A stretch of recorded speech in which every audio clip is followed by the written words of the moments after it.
Boa tarde.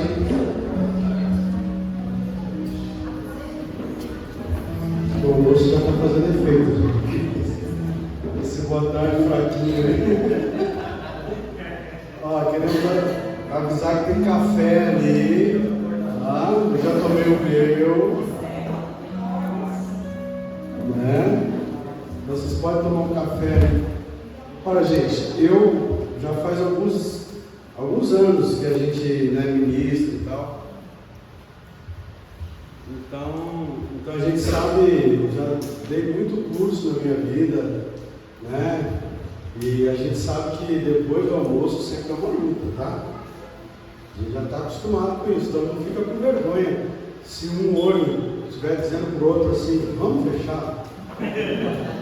Ou se de repente você fechar e dizer, nossa, como o pastor está bonito, olha que céu lindo, maravilhoso, olha quantas nuvens, nossa, está dormindo, cara. Eu não estou nesse lugar que você não vê, mas fica bem à vontade, vai ali, toma um café, levanta, toma uma água, quiser ficar em pé, fica em pé, né? Tem uns que têm habilidade de dormir até em pé, né? E se você cair aí quando você estiver em pé, ninguém vai expulsar demônio de você, ele vai entender que você está dormindo mesmo, né? Porque a gente sabe que é um desafio, tá? E eu queria, na verdade me deram uma tarefa, né? E eu sou bem obediente, tá? Quando eu era pequeno eu era menos obediente, mas depois a gente vai ficando mais obediente com algum tempo, né? E eu gostei tanto da conversa que eu ministrei essa palavra hoje de manhã na igreja. Eu gostei tanto daquilo que eu, tem uma ministração, tem algo que Deus quer falar diferente, até porque a Bíblia diz que a multiforme sabedoria de Deus se revela. Ou seja, para cada lugar, para cada ambiente, para cada momento que as pessoas que estão ali estão vivendo, Deus está totalmente comprometido com a necessidade, com o teu coração, com aquilo que você deseja e com aquilo que precisa acontecer na minha vida, na tua vida, nesse ambiente que Deus nos proporcionou. E falar sobre igreja, eu amo a igreja, né? Eu sou uma pessoa que não consigo pensar na vida sem pensar o aspecto da igreja. A igreja é a revelação do reino de Deus. Quando você ouve a palavra reino, né, você pode transferir isso para a igreja. É a mesma coisa, tá? É a revelação a partir do momento da descida do Espírito Santo. A revelação de Deus na terra é através da igreja, da família de Deus, a família que Ele estabeleceu. O propósito de Deus é formar uma família de filhos. Esse é o propósito principal. E nós chamamos isso de igreja, porque nós aprendemos desta maneira. Porém, nós sabemos que com o passar dos anos, muita coisa se perdeu daquilo que deveria ser, ou de como deveria ser a igreja. E a gente vai tentar trabalhar isso. Agora, uma das coisas interessantes, quando eu penso sobre igreja, é que às vezes nós colocamos expectativas a respeito da igreja e essas expectativas elas estão erradas. Na verdade, a maioria das nossas expectativas estão erradas. A maioria. E a maioria dos nossos problemas são por causa das nossas expectativas. Vou dar um exemplo bem simples. Às vezes nós criamos uma expectativa a respeito do pastor da igreja. Só lá no Timbu acontece isso aqui não. Mas você cria uma expectativa a respeito do pastor da igreja. E você tem uma expectativa que foi gerada a partir de necessidades que você entende que são importantes. Então você joga para o pastor ou para a igreja as carências da sua vida. Então você imagina, eu e você imaginamos, que nesse ambiente aqui, que nesse lugar, com essas pessoas que estão aqui, nós vamos resolver o problema das nossas carências. E aí eu deposito a carência no pastor, na pastora, na liderança, na equipe ministerial, seja lá onde for. O problema é que nem Deus tem obrigação de suprir as carências que eu tenho, que eu criei. Porque Deus não está nem aí com as suas carências. Ele está focado no propósito dele para a sua vida, que você talvez nem saiba qual é. Então, quando você vai gerando as expectativas baseadas na sua carência, você vai criando um ser parecido com Deus, que vai resolver o problema, o meu problema. E a igreja tem que resolver o meu problema. É a igreja do umbigo. Como é que alguém vai resolver o problema que eu tenho? É interessante que se a gente for olhar, por exemplo, a primeira igreja que existiu na terra, tinha um pastor, era Deus, e tinha dois membros, Adão e Eva. E ali eles tinham 7 cultos por semana. O pastor os pastoreava todo dia. E de repente, um belo dia, um maravilhoso dia, para não dizer o contrário, alguém chegou para eles e disse assim: vocês precisam ter uma expectativa diferente. Vocês precisam ser igual a Deus. Parece que tinha. Não tinha trânsito, não tinha chuva, ninguém estava preocupado se os Estados Unidos atacou o Irã. Não tinha intermediário, era simplesmente Deus, pastor. E alguém jogou no coração daquele casal, aqueles 2 membros da igreja, uma expectativa fora da perspectiva do que Deus tinha para eles. Em 24 horas, o pastor ficou ruim. O pastor disse: está na hora do culto. Sumiu os 2. Cadê vocês? Sumiram. Desapareceram. A gente ouviu sua voz, mas aí a gente não estava preparado para o culto, a roupa não estava certa, o louvor não estava ensaiado, e a gente se escondeu. Mudou a expectativa, acabou tudo.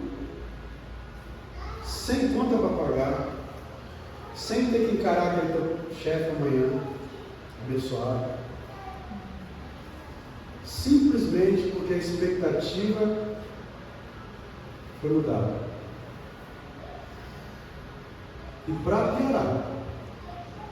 piorar a conversa, a expectativa foi mudada de tal maneira que o homem conseguiu colocar no pastor a culpa. Se fosse essa mulher que o Senhor me deu, eu não tinha feito isso.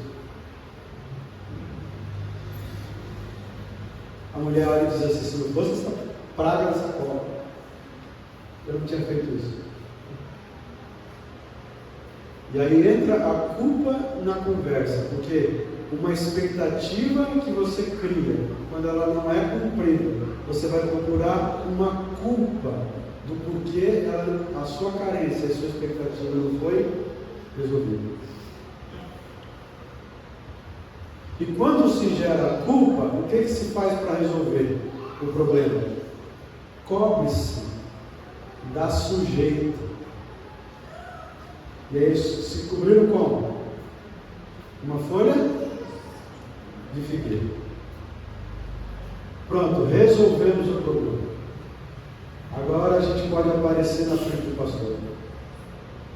A gente já escondeu o que está de errado. Agora a gente pode ir na frente do pastor. A gente está aqui, a gente escutou sua voz, sabe como é que é. A gente continua mesmo. A gente continua mesmo. E aí o que o pastor faz? O pastor faz, né? Nós vamos ter que resolver o problema da culpa do jeito certo. O inocente vai ter que morrer para resolver o seu problema. Você não vai conseguir fazer pelas suas mãos, você não vai conseguir resolver o problema das suas carências e nem as suas expectativas tentando comprar Deus, tentando resolver o problema com as suas mãos. Então Deus diz: só tem um jeito de resolver o seu problema e o meu problema, matando o inocente. E a coitada da ovelha, que nada tinha a ver com a conversa, morreu para que os dois ficassem cobertos. Esses somos nós. Então tudo vai dar certo. Tudo vai dar certo. E esse seja talvez um dos problemas que nós enfrentamos quando nós pensamos a respeito do que é a igreja.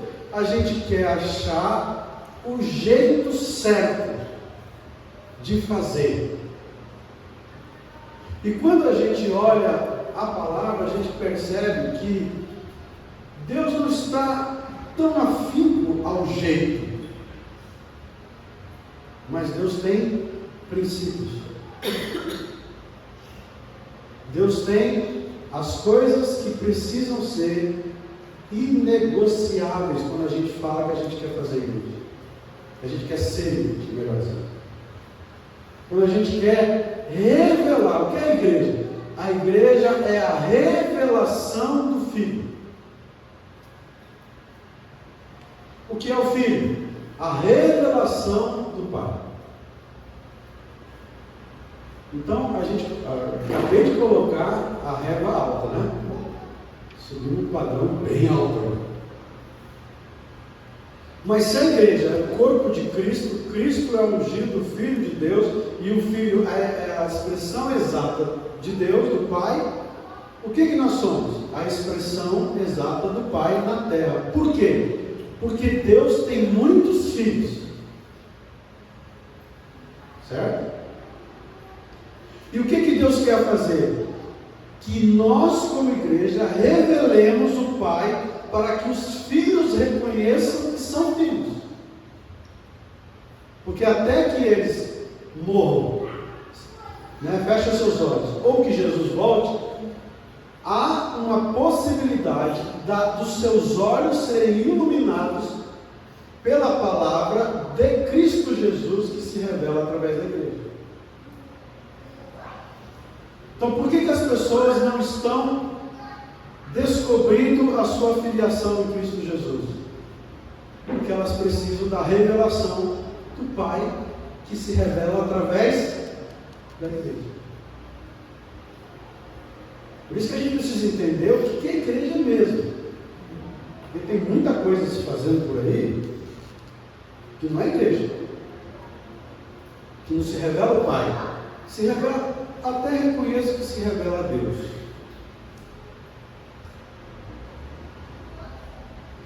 Mas Deus não queria revelar a sua divindade quando Ele criou o mundo.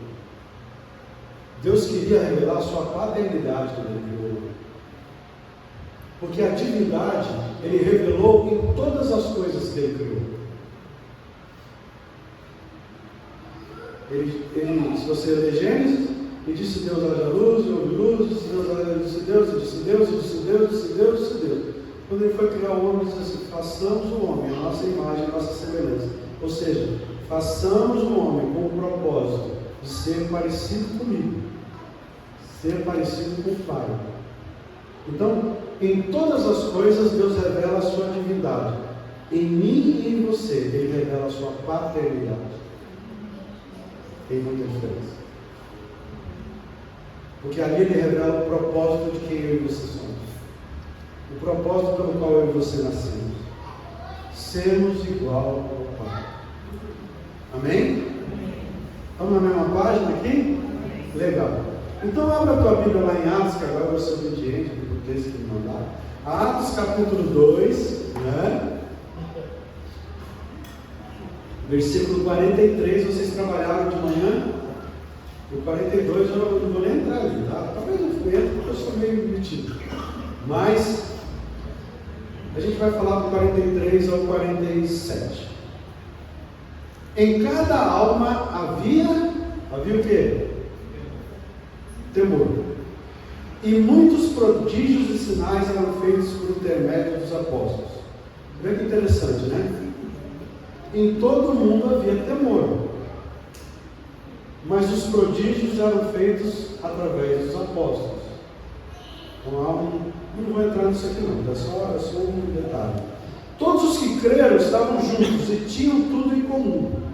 Vendiam as suas propriedades e bens, distribuindo o produto entre todos à medida que alguém tinha necessidade.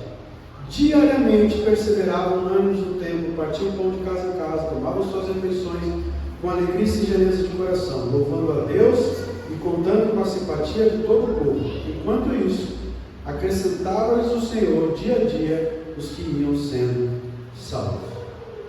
A primeira coisa que, quando eu leio esse texto, sinceramente, por muitas vezes, eu li esse texto com a seguinte perspectiva. Primeiro, que vinha no meu coração, isso devia ser bom demais.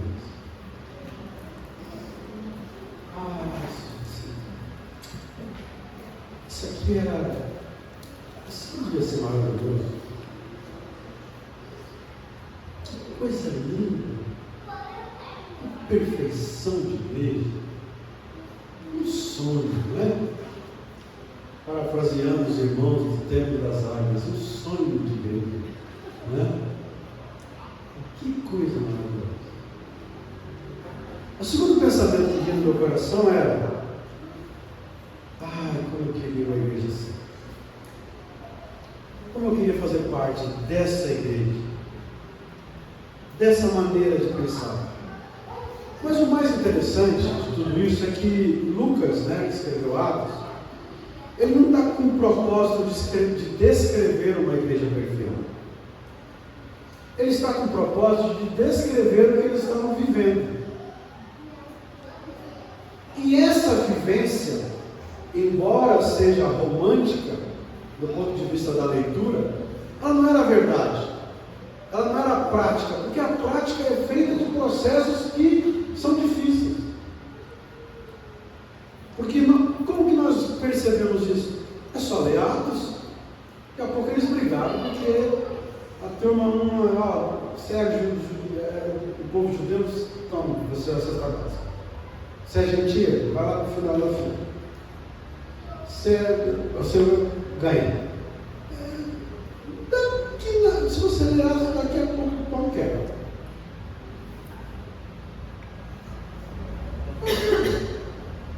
Que povo?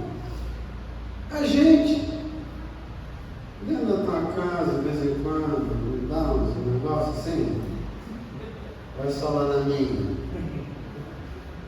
Já falei, precisa ficar falando 6 meses que você está dormindo. Né? Até Jesus voltar, conserta, por favor. Né? Quanto mais você conhece a pessoa, quanto mais você tem intimidade, mais vai haver desavença, e não tem nada errado em sermos diferentes. Eu estava falando com os irmãos hoje de manhã. Eu falei assim, aqui na igreja tem gente que gosta daquelas músicas, né? Onde Jesus não tristeza, não há dor. Tá tudo certo, irmão. Você não vai ver ouvindo isso nem cantando isso nada. Tá tudo certo. Aliás, o worship eu nem gosto como estilo musical. Meu estilo é outro. Eu estou vendendo meu violão para comprar um binário, para tocar as coisas que eu gosto. Agora eu já não toco mais na igreja, não, estou velho, eles não querem mais saber de mim. Então, as diferenças, elas são uma bênção. Então, não é uma questão de perfeição, mas é uma questão de descrever o que acontece quando o Espírito Santo governa pessoas comuns. Você se acha uma pessoa comum? Eu sou uma pessoa comum, né? Duas pernas, dois braços, a cabeça, enorme, duas orelhas. Sou uma pessoa comum. Agora, o que é que o Espírito Santo faz com pessoas comuns. E é isso que a gente precisa extrair desse texto, para nós entendermos o que é que está faltando na igreja.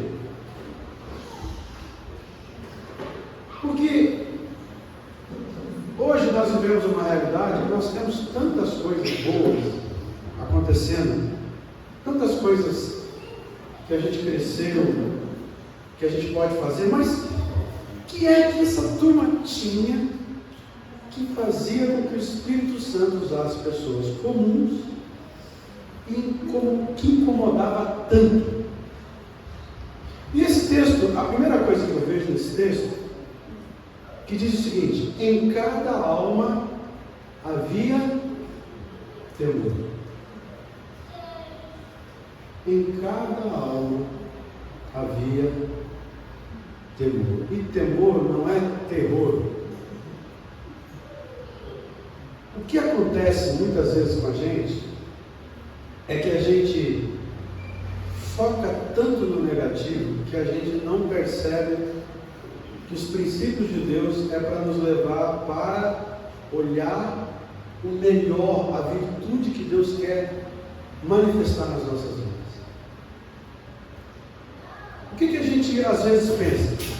Temor, já vai o pastor falar sobre o pecado. Já vai o pastor falar sobre erro. Porque a gente tem uma tendência de olhar as coisas dessa maneira. Mas o que acontecia com esse povo é que eles eram assombrados pelo que Deus fez na vida deles. Eu tenho a impressão de que alguns termos que a gente usa na igreja, eles perderam a essência, a força. Eles perderam o que isso significa. Nós banalizamos princípios fundamentais da nossa vida cristã, como por exemplo, a graça. O que é que os sustentava? Era o assombro, o temor da graça, o privilégio de ser alguém comum, com tanto erro, com tanto problema, tão esquisito como eu e você somos, com tanta dificuldade, com tantos problemas que a gente enfrenta. Essa pessoa complexa, complicada, ela é alvo do amor de Deus. A graça de Deus se manifesta de maneira tal na minha vida e na sua vida, de maneira tal na minha vida e na sua vida, que eles se sentiram privilegiados por ter a presença de Deus nas suas vidas. Então, o olhar dessa época era o quê? Qual era o olhar? Era o olhar do fariseu. Onde é que você está certo, onde é que você está errado? Comeu certo, comeu, mas não lavou o copo, mas não tomou banho, mas não fez não sei o quê, mas não fez, não é 300 e tantos, né? O olhar era onde eu erro, o que eu preciso fazer de certo para que a presença de Deus esteja na minha vida. Essa era a percepção. Agora ele está dizendo o seguinte: eles não se assombravam com o que tinha que fazer certo ou o que estavam errando, mas eles estavam assombrados com o fato de, em sendo quem eles eram, a presença de Deus estava com eles. Isso é um privilégio. Isso é um privilégio. Muitos dos heróis da fé que eu e você conhecemos na história da igreja, da Bíblia, não tiveram o que eu e você temos. Você consegue entender isso? Você lê a história de Sansão. Você vê a história de Sansão, que o cara ficava forte, mas olha o que o texto diz: a Bíblia diz que o Espírito de Deus vinha sobre ele, então quer dizer que se ele vinha, porque ele não estava. E aí ficava forte. Quando o Espírito de Deus não vinha sobre ele, ele era como? Por isso que nós, eu e o pastor ali, que somos um pouquinho, né, barbinha branca, que vimos aquele filme de Sansão lá da década de 80, né, pastor? O cara era grandão. Não era uma pessoa comum. Então Sansão, com toda a experiência que ele teve, e todos os do Velho Testamento, não tiveram o que eu e você temos: a presença do Espírito Santo de Deus dentro de nós. E isso provocava neles o quê? Temor. Privilégio. Não é uma percepção, uma consciência de como se alguém estivesse cuidando de mim e olhando para ver se eu faço certo ou errado. Quando eu e você éramos crianças, lembra? A gente fazia uma coisa errada, estava olhando se o pai e a mãe estavam vendo. Não, é o privilégio de ter, é carregar a consciência que Deus está presente. Isso é uma igreja, é uma marca de uma igreja viva. Igreja não é lugar onde tem polícia. Pastor não é polícia. Deixa eu fazer uma pergunta. Vou anotar no caderno. Vou chamar a turma para te pegar. Pastor não é polícia, sabe por quê? Nós não temos, a igreja não é lugar de se policiar um ao outro. A igreja é um lugar onde as pessoas têm consciência de que carrega a presença de Deus dentro de si e é responsável por manter essa presença dentro do seu coração. Em cada alma havia temor.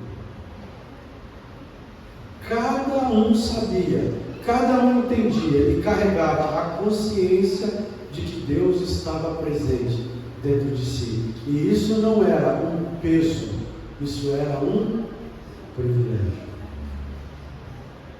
Estou tentando levantar o nível da conversa, tá? Estou tentando mexer com você. Ser igreja é privilégio, não é peso. Já viu como na igreja a gente gosta da palavra peso? Peso da oração, o peso de ser crente, é só peso. E a gente esquece que é um privilégio. Onde você estiver, como você estiver, você fala: Senhor, eu preciso falar contigo. Olha só, você tem um acesso. Você não está sozinho.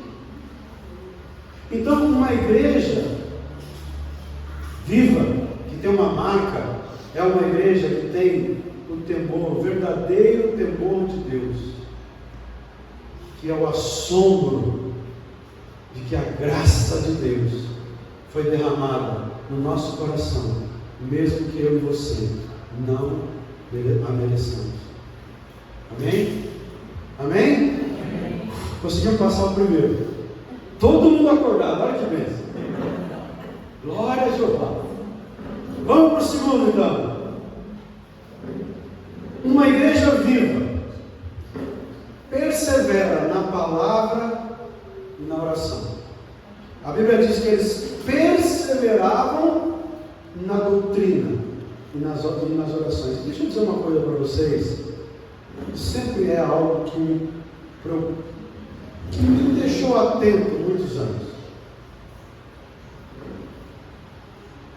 Se a Bíblia diz, se a palavra de Deus diz que eles perseveravam, significa que há uma boa possibilidade da gente não perseverar. Há uma boa possibilidade que eu e você acharmos que não precisamos de continuidade, de constância, de disciplina. Nesse mundo midiático que a gente vive, nesse mundo de internet, nesse mundo de rolagem, que a gente não tem nem mais paciência de escutar. Imagina escutar uma mensagem de 40 minutos. É 1.5, a gente vai lá e acelera. Eu acelero. Não estou falando de você, estou falando de mim mesmo. Não vai falar devagar. Se desse para você botar 1.5 em mim agora, você botar. Você fala, puxa vida, ele vai falar uns 40 minutos. Se a gente botar 1.5, pelo menos, né, vai baixar para os 25, uns 20. Olha só que bênção. Chegar em casa cedo, vou dormir. Então, quando a gente está vivendo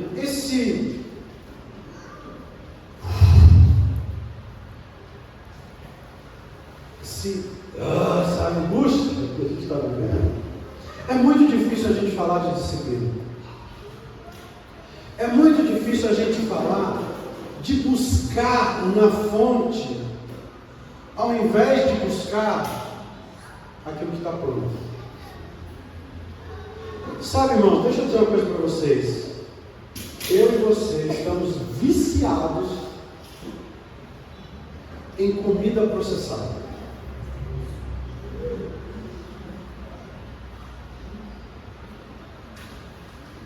A gente não quer um morango, a gente quer um morango com doce de leite, com doce condensado, creme de leite, não, só morango e azedo.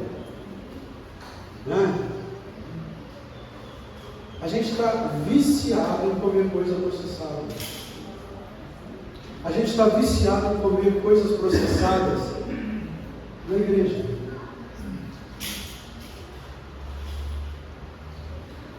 A gente está viciado em pegar pronto.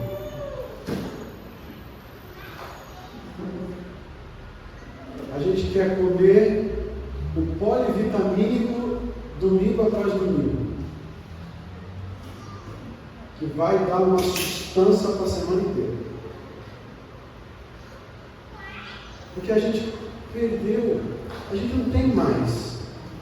Mas eu vou ter que ler o texto, vou ter que orar, vou ter que entender. Irmãos, eles perseveravam na doutrina. Por quê? Porque é fácil entrar numa outra doutrina. É fácil ensinar coisas parecidas com a verdade. Você já comeu? Eu não gosto, mas tem gente que gosta. Cereja em conserva? Você sabia que a cereja em conserva não é cereja? Eu fiquei escandalizado quando eu descobri isso.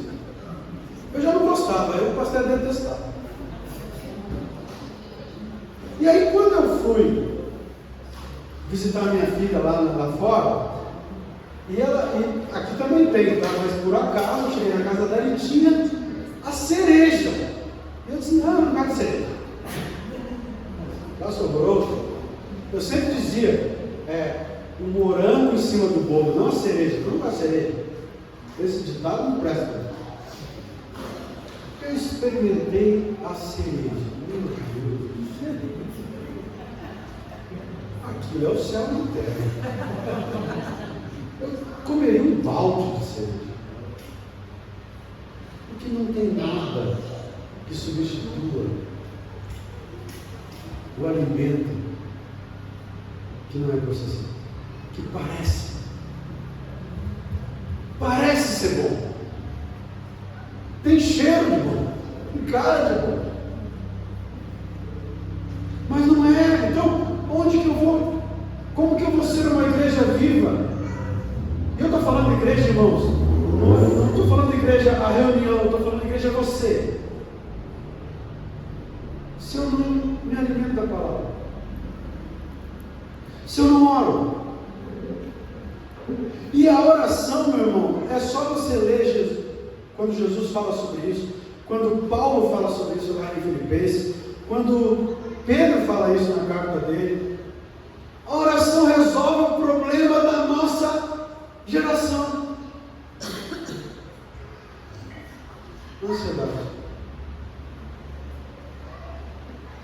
fixando sobre ele toda a vossa ansiedade, que ele tem cuidado de vós. Olha para os passarinhos, não trabalham, mas nenhum deles passa fome. Olha os lírios do campo, hoje está aqui, amanhã não está mais. Ninguém, nem Salomão conseguiu se vestir como eles. E nós estamos vivendo uma geração de ansiedade dentro da igreja. Sim ou não? Ou só eu que sou ansioso? Por quê? Por causa da oração. Mas não é só oração. Porque a oração nada mais é, irmãos, Deus sabe o que você precisa. Sim ou não? Sim ou não? Deus sabe o que você quer? Sim ou não?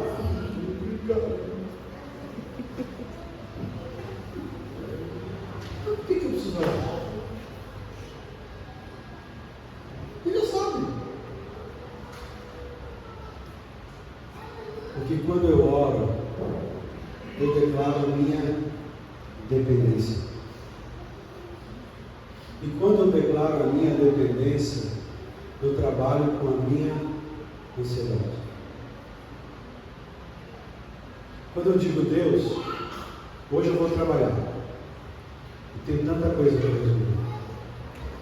Eu nem sei se eu sei resolver todas as coisas, mas eu sei de uma coisa: o Senhor está comigo.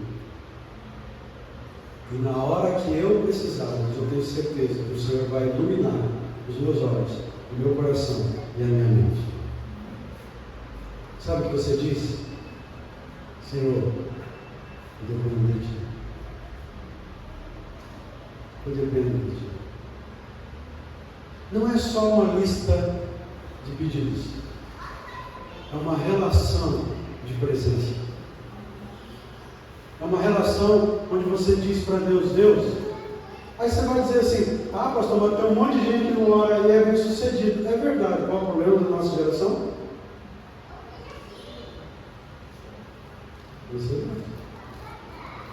A nossa geração está procurando o que? Números. Quanto eu vou crescer? Quanto eu vou dar resultado? Como eu vou dar... E essa corrida louca. Relevância, tem que ser relevante. Crescimento, tem que ter crescimento. E é uma geração ansiosa. Tem alguma coisa errada em crescer? Tem alguma coisa errada em ser relevante?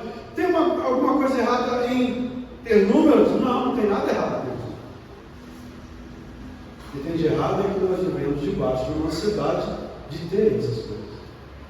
Porque nós não conseguimos entregar para Deus e deixar nas mãos de Deus o controle. Você já descobriu que 90% da sua vida você não tem controle? Você não tem controle. Você acha que tem controle? Não tem controle. Eu estava vendo as imagens dos mísseis que foram lançados agora nos Estados Unidos. E aí eles jogaram um míssil e jogaram como é que é esse negócio aqui? Esse moderno que voa, você viu? Drone. Lá no Bahrein. Vocês viram essa imagem? Não viram essa imagem? Jogaram, o Irã lançou um míssil num prédio, num edifício no Bahrein. E jogou um drone lá no QG dos americanos lá no Bahrein. Agora eu fiquei imaginando, que a minha imaginação é perto, tá? Eu fiquei imaginando que o cara está tomando banho, se arrumando, vai ter um encontro com a namorada. Tomando banhozinho, fazendo a barba. Feliz com isso. Que ele não tem nada a ver com isso. Ele não brigou com ninguém. Ele não é a favor nem de Deus. E simplesmente ele foi execrado da face da terra, sem ter nada com a briga? Qual é o controle que você tem?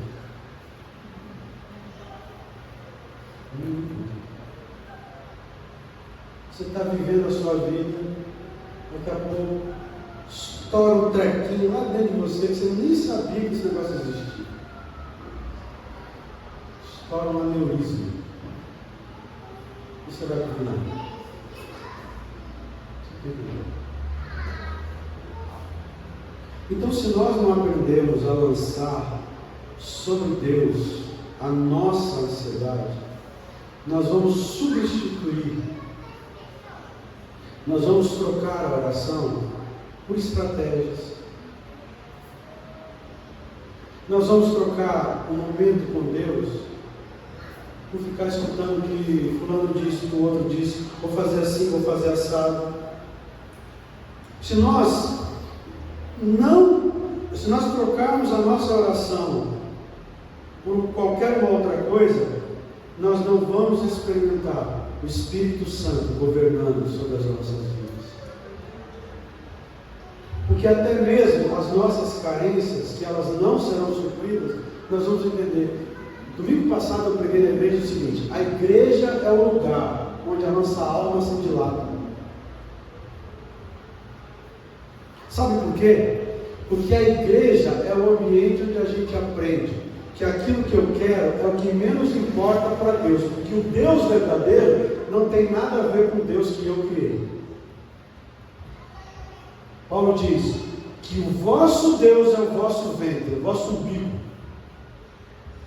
O Deus que você criou para resolver os seus problemas, para resolver a sua vida.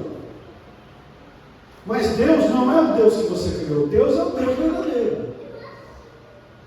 E nós precisamos jogar sobre Ele, lançar sobre Ele toda a nossa ansiedade através da oração. Amém? Posso ir mais um? Acho que está todo mundo acordado. Versículo 44 diz assim: todos os que creram estavam juntos e tinham tudo em comum. Koinonia. Uma igreja viva confronta o individualismo com a comunhão.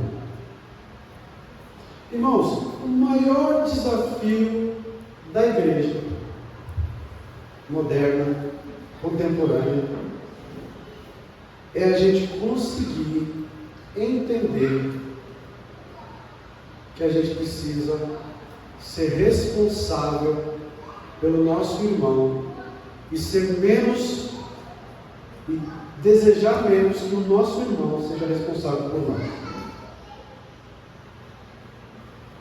É muito difícil, numa mentalidade individualista que nós vivemos hoje, onde cada um está puxando a sardinha da nossa época, a sardinha para a sua brasa, o abraço para a sua sardinha,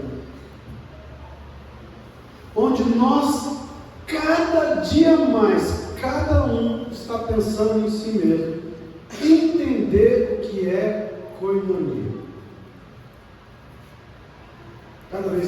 Cada vez, e deixa eu dizer para você, para te assustar, vai piorar. Vai piorar. Porque nós queremos que as pessoas se responsabilizem por nós, mas nós nunca queremos nos responsabilizar por ninguém, nem pela nossa própria vida. Por isso que a gente faz igual Adão fez: é a mulher que o Senhor não deu, é o irmão que o Senhor não deu. Olha a igreja que o Senhor botou. Fiquei doente, ninguém ligou para mim. Não acontece isso aqui, tá? Só estou usando um exemplo. É o lugar que o Senhor me botou. Quando eu estava lá, forte, cheio de saúde, eu prestava. Quando eu precisei, ninguém olhou por mim. Carência. Quantas vezes você olhou para alguém? Quantas vezes você foi responsável pelas suas escolhas? Pela sua vida?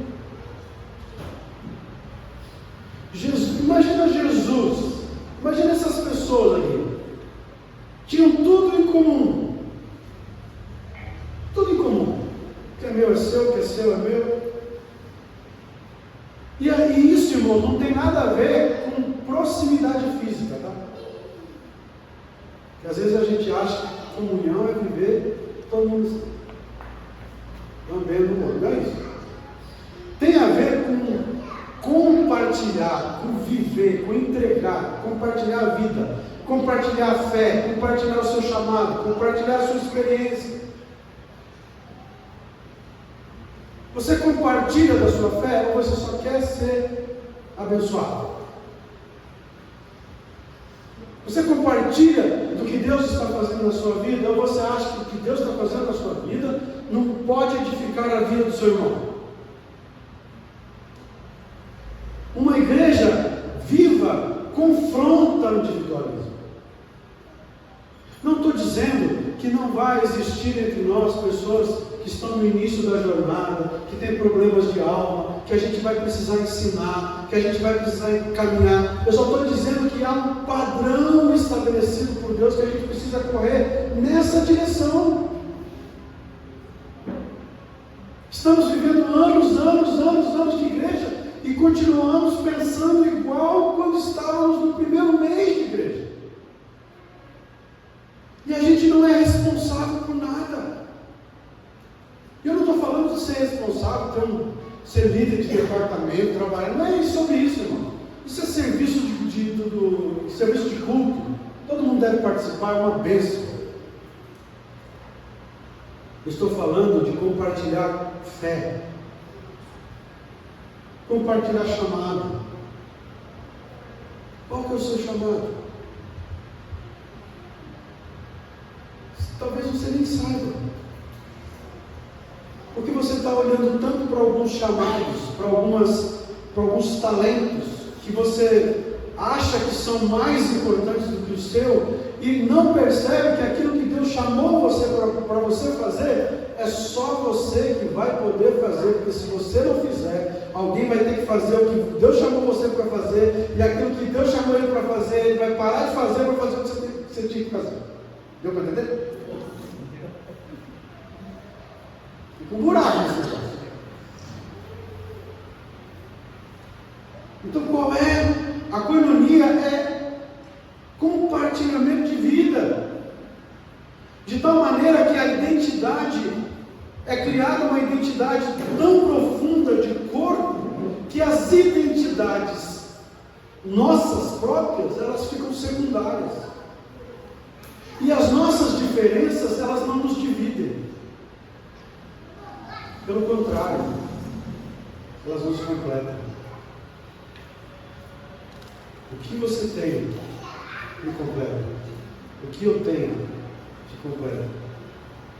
E à medida que nós caminhamos, nós vamos trabalhando com essa comunhão, e ter comunhão é difícil. Primeiro, sabe por que comunhão é difícil? Porque comunhão exige vulnerabilidade. Quanto mais você conhece, mais alguém te conhece, e mais você se torna vulnerável. Eu tenho uma comunhão profunda com esse casal, e nos últimos 12 anos eu tenho tido mais tempo com o Leandro do que com a Luana, por conta das nossas pescarias.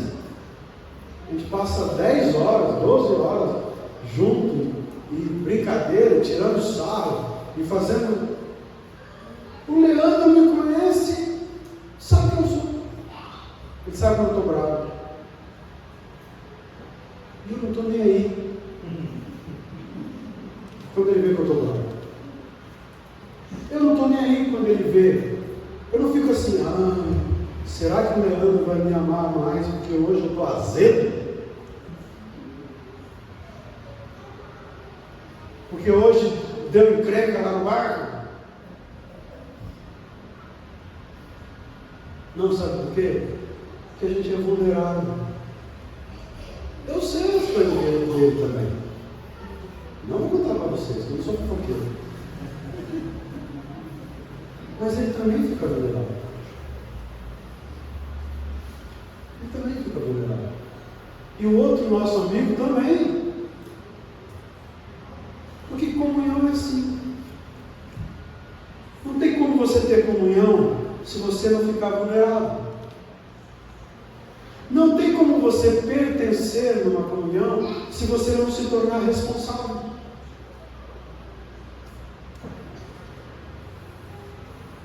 Então esses dias eu estava pensando, né? Eu falei assim, caramba, meu, agora a gente não consegue mais pescar e ter um tempo junto para conversar, para ter uma conversa com os meus amigos. O que dava para inventar? Eu estava pensando nisso, o que dá para inventar para a gente fazer? Porque eu estou sentindo falta deles. Você comigo?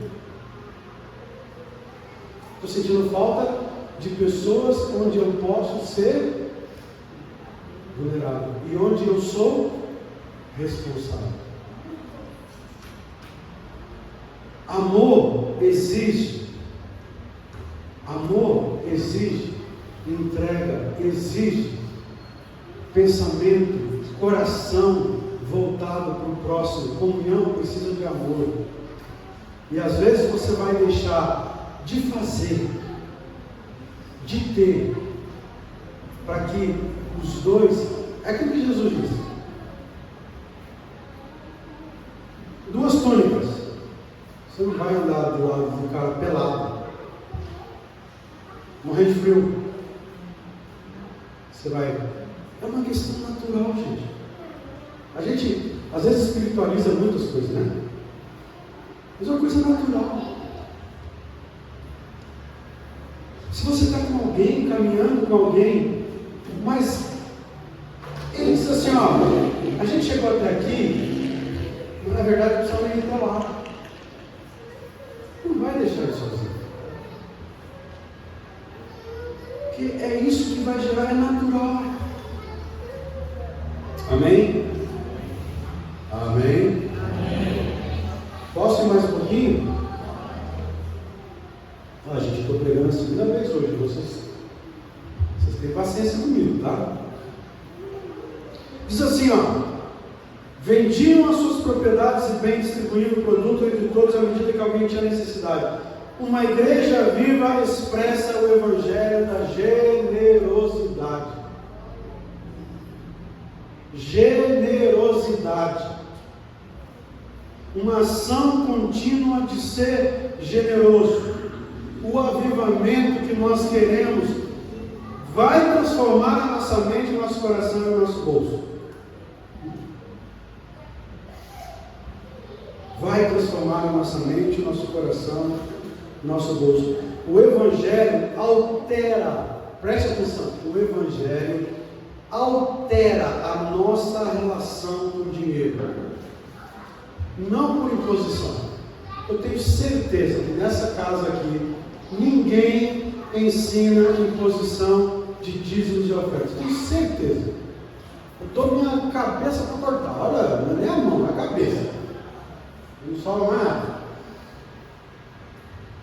E aqui tem alguns irmãos da minha igreja que sabem que eu sou do mesmo conceito, da mesma prática. Mas nós precisamos entender que a generosidade libera você. Libera. Vamos lá, vamos terminar. Ali diz o texto, versículo 46. Diariamente perseveravam unânimes no templo, partiam pão de casa em casa, tomavam suas refeições com alegria e singeleza de coração. Uma igreja viva é simples. Simplicidade. Esse povo aqui, eles não tinham mega estrutura, não tinha mídia, não tinha agenda complexa, eles tinham presença, comunhão e leveza espiritual. O Evangelho é simples. Cristianismo é simples. A gente tem tanta estrutura hoje em dia, tem tanta coisa, né? Nós que somos pastores, a gente recebe tanta propaganda. Faça a sua igreja crescer, cresça para não sei quantos membros. Com esse projeto, com esse plano, você vai conquistar a sua cidade. Toda hora aparece um trem desse para gente.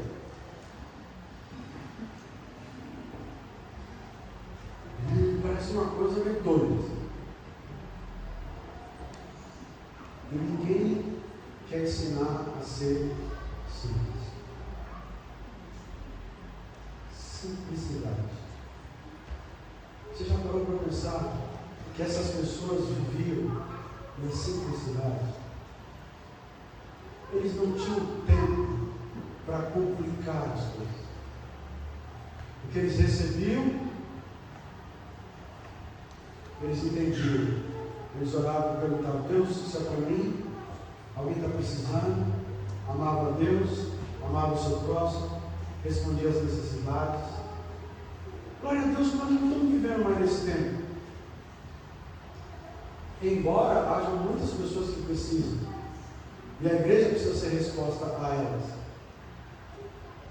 Mas nós vivemos um tempo bem diferente com comunidades. Mas onde está a simplicidade? Crentes cansados. Você já parou para pensar por que você está cansado?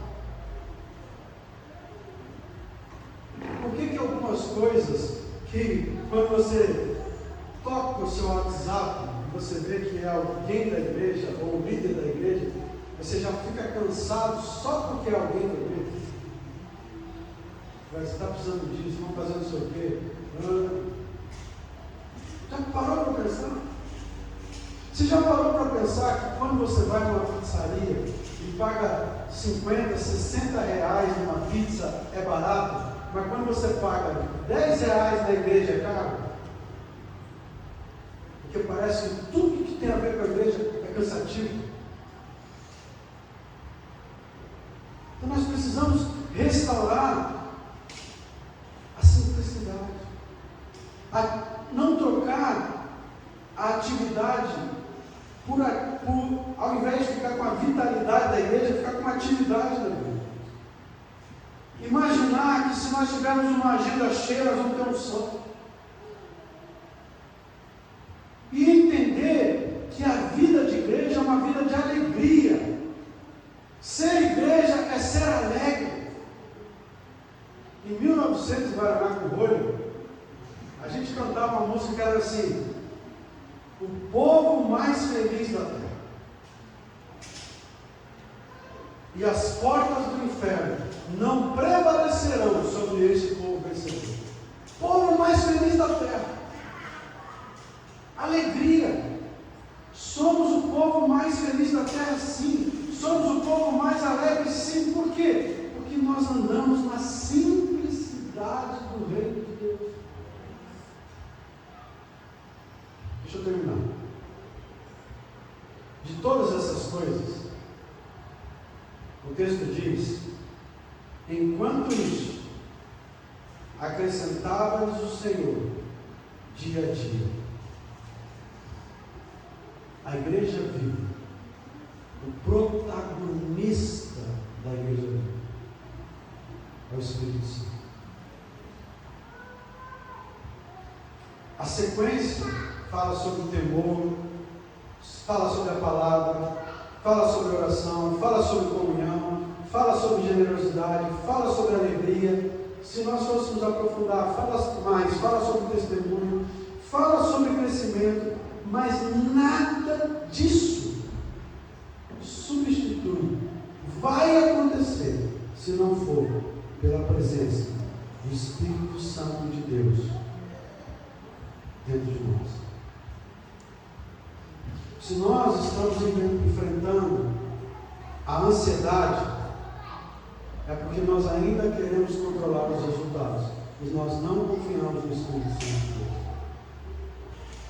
Se nós ainda estamos vivendo sobre o individualismo, é porque nós ainda idolatramos o nosso umbigo. o Deus que nós criamos. E não acreditamos ou não vivenciamos o Deus verdadeiro. Se nós ainda estamos vivendo em cansaço espiritual, é porque nós confundimos o fazer com o ser. Nós não fazemos igreja. Nós somos igreja. A igreja viva, meu irmão, não é a que faz mais. É a que depende mais. A igreja viva não é a que cresce mais rápido. A igreja viva é a que permanece mais profundamente. A igreja viva não é a que impressiona a cidade, mas a igreja viva é a que foi transformada pelo Evangelho. E quando ela é transformada pelo Evangelho, ela chama a atenção da cidade. Essa era a igreja primitiva. Eles não estavam focados em estratégias, eles não estavam focados em nada a não ser simplesmente viver a presença de Deus dia após dia. E é isso que Ele nos chamou para ser, para viver a presença de Deus em nós. Sabe, nós pastores, eu pastor, né? Eles não, eles são mais de outro nível. Eu, pastor, muitas vezes, eu fui para a igreja, pensando, sabe o quê? Quantos membros será que vão na igreja hoje? Será que a igreja vai estar cheia? Ou sair da igreja dizendo, por que a igreja estava vazia hoje? Eu sei que vocês não passam por isso. Nem membro aqui passa por isso. Nem fica pensando assim, ai meu Deus, hoje a igreja, tem 2 domingos que a igreja está vazia, será que vai acabar? Não acontece isso aqui. Não acontece, isso acontece lá na minha igreja. Quantas vezes a gente veio para a igreja assim, Deus, o que você vai falar?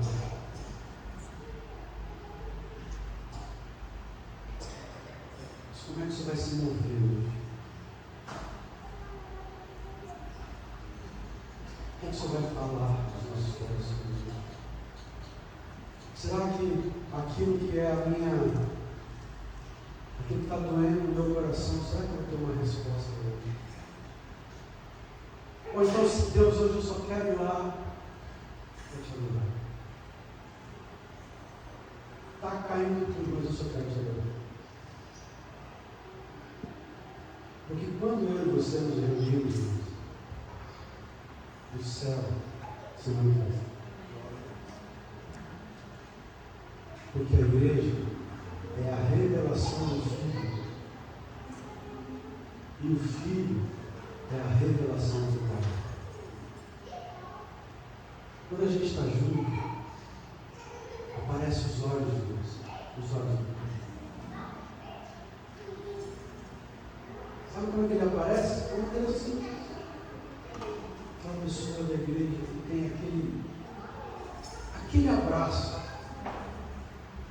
Não falou nada. Você chegou na igreja, ela te deu aquele abraço.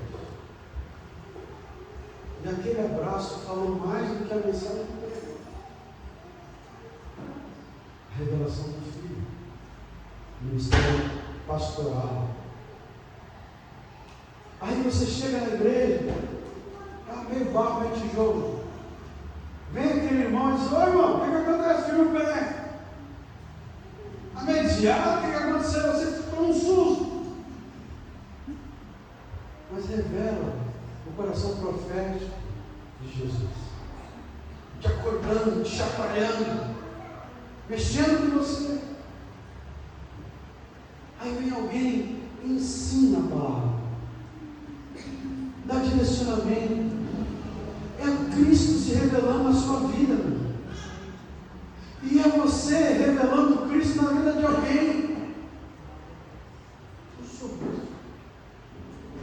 Um sorriso faz diferença na vida de uma pessoa que está precisando. A igreja viva se singela, simples e viva, orgânica. Ninguém precisa ficar, né? Lá na igreja, uma época eu falei assim, está proibido esse negócio de ficar falando assim, visitante, fica em pé, vai lá e dá um abraço, vai lá. Parei, está proibido. Sabe por quê, irmão? As pessoas chegavam e eu dizia assim, agora vai lá e cumprimente o visitante. Aí os irmãos só faltavam ir assim. Seja bem-vindo em nome de Jesus.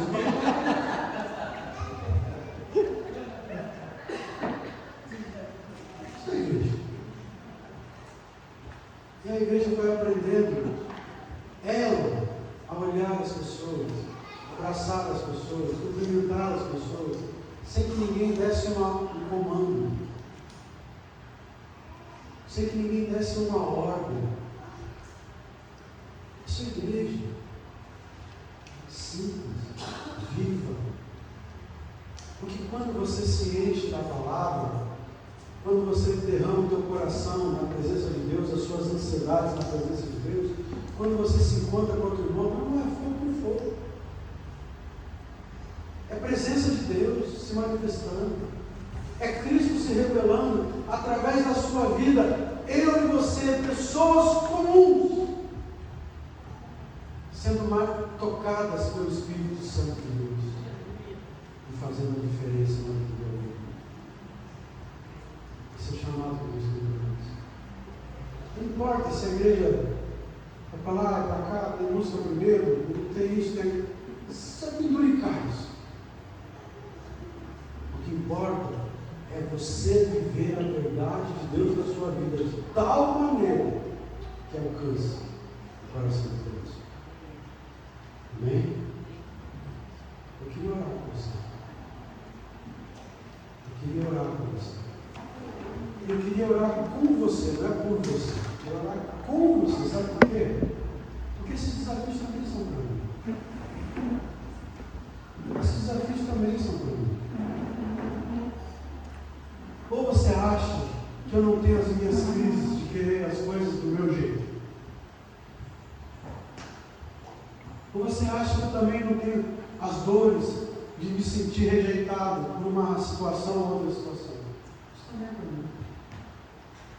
Eu também preciso crescer. Assim como você.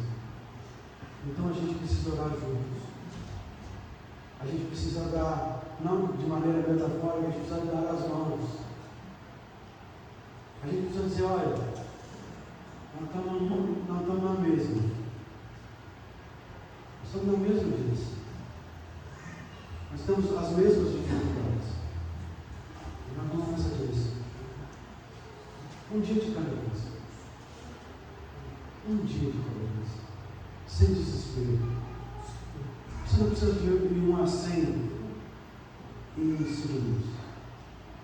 O reino de Deus não é assim. O reino de Deus, você é comparado a uma árvore. Semente demora para crescer, para dar fruto, demora. Não é instantâneo, não é miojo. Com calma, vai entendendo o processo, vai deixando Deus trabalhar. Então, um dia após o outro, uma decisão após a outra, uma mudança após a outra. Então, feche os seus olhos.